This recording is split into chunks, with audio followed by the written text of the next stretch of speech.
masih dalam pembahasan soal-soal pedagogitas kompetensi teknis P3K. Oke, langsung saja ke soal-soalnya.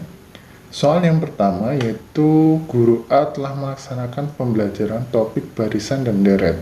Ia mendapatkan cukup banyak peserta didik yang belum dapat mengidentifikasikan konsep tersebut pada situasi nyata. Dari refleksi proses pembelajaran dan hasil tes formatif, bagaimana sebaiknya refleksi yang perlu dilakukan guru A untuk meningkatkan kompetensi profesionalnya? Di situ kata kuncinya yaitu banyak peserta didik yang belum dapat mengidentifikasi konsep tersebut pada situasi nyata. Kemudian ada kata refleksi. Jadi jawaban yang paling tepat di situ yaitu yang C. Kenapa?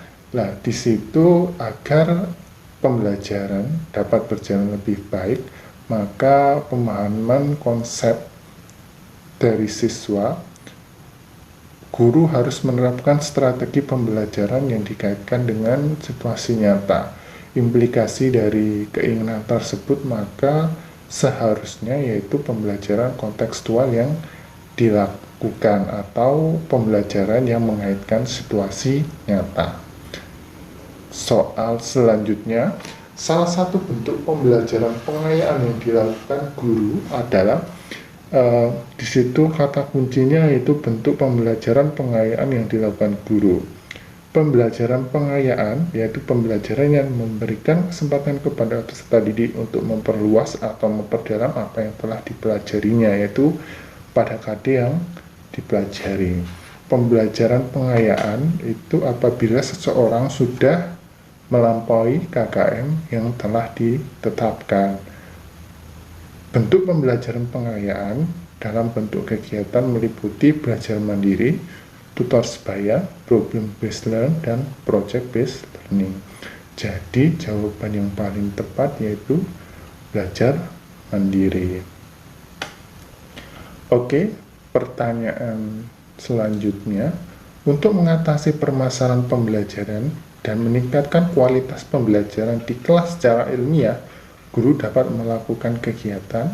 Di situ adalah kata kuncinya permasalahan pembelajaran dan meningkatkan kualitas pembelajaran di kelas secara ilmiah. PTK.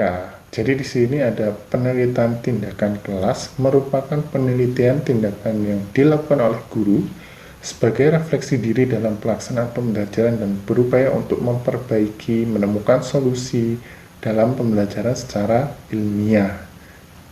Kemudian penilaian tindakan kelas, guru akan melakukan improvisasi pembelajaran. Jadi penilaian tindakan kelas itu merupakan refleksi dari pembelajaran yang telah dilaksanakan oleh guru. Sebenarnya tidak hanya PTK saja, ada bentuk lain seperti study class, di mana guru dapat melaksanakan pembelajaran, kemudian teman yang lain melihat saat guru melakukan pembelajaran, kemudian berdiskusi apa yang menjadi kekurangan dan kelebihan dari guru tersebut. Namun di sini pertanyaannya mengacu pada secara ilmiah, maka jawaban yang paling tepat yaitu penelitian tindakan kelas. Jawabannya adalah yang A. Suatu kegiatan pengukuran, seorang peserta didik dapat menjawab 8 soal dengan benar dari 10 soal yang harus dikerjakan. Sisanya dijawab salah. Jika soal tersebut berbentuk betul atau salah, tingkat penguasaan peserta didik tersebut adalah jika soal tersebut berbentuk esai, maka dengan mudah kita menentukan jawabannya yaitu 80%, 8 dari 10 yang benar. Namun ketika kita menemui soal betul atau salah, untuk menentukan penguasaan peserta didik itu tidak sama dengan jawaban yang esai. Bagaimana teorinya? Menurut teori probabilitas option betul dan salah, masing-masing mempunyai nilai kemungkinan yang sama untuk dipilih, yaitu 0,5 atau setengah. Kemungkinan peserta didik menjawab benar soal tipe objektif sangat besar. Dengan demikian diperoleh hubungan bahwa jumlah jawaban yang benar sama dengan banyak jawaban yang benar-benar dikuasai ditambah dengan banyak jawaban yang ditebak. Jika dimisalkan jawaban peserta yang benar dikuasai sebagai X, maka kita dapat membuat persamaan sebagai berikut. 8 di situ artinya 8 soal yang bernilai benar itu sama dengan X, jawaban peserta didik yang benar-benar dikuasai ditambah 10 dikurangi X dikalikan 0,5, yaitu kemungkinannya betul atau salah yang dipilih.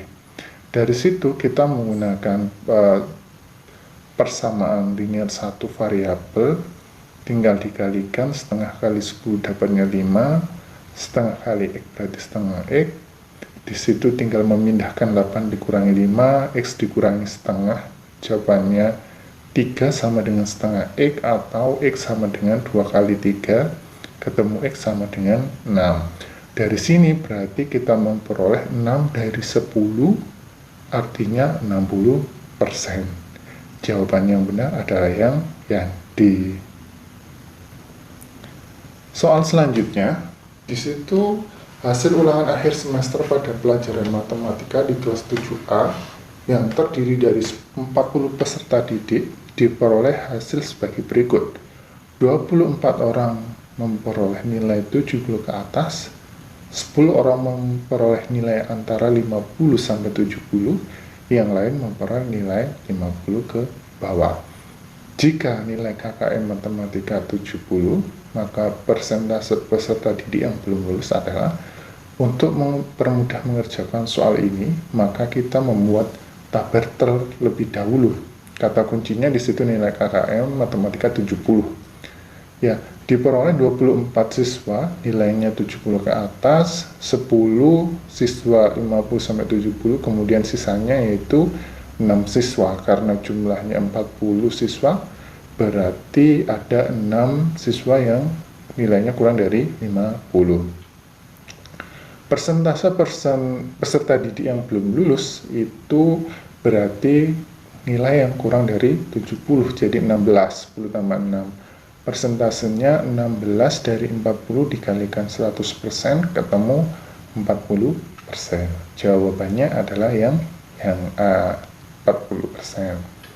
Soal ketiga, Bu Sari melakukan penilaian proses dan hasil belajar pada mata pelajaran bahasa Inggris yang menunjukkan hasil bahwa ada sedikit peserta didik yang belum mencapai nilai 75 dari skala 0 sampai 100. Tindakan pertama yang harus dilakukan Bu Sri adalah di situ kata kuncinya yaitu sedikit peserta didik yang belum mencapai nilai 75. Sebenarnya sedikit itu relatif. Namun dari situ, di situ yang paling tepat yaitu mendiagnosis kesulitan yang dialami peserta didik. Kemudian dilakukan langkah selanjutnya yaitu memberikan pembelajaran remedial. Kenapa kok jawabannya tidak A ya? Jadi alasannya yaitu harus mendiagnosa kesulitan terlebih dahulu baru melakukan pembelajaran remedial. Jawaban yang paling tepat adalah jawaban yang D. Itu saja yang dapat saya sampaikan pada kesempatan kali ini. Terima kasih.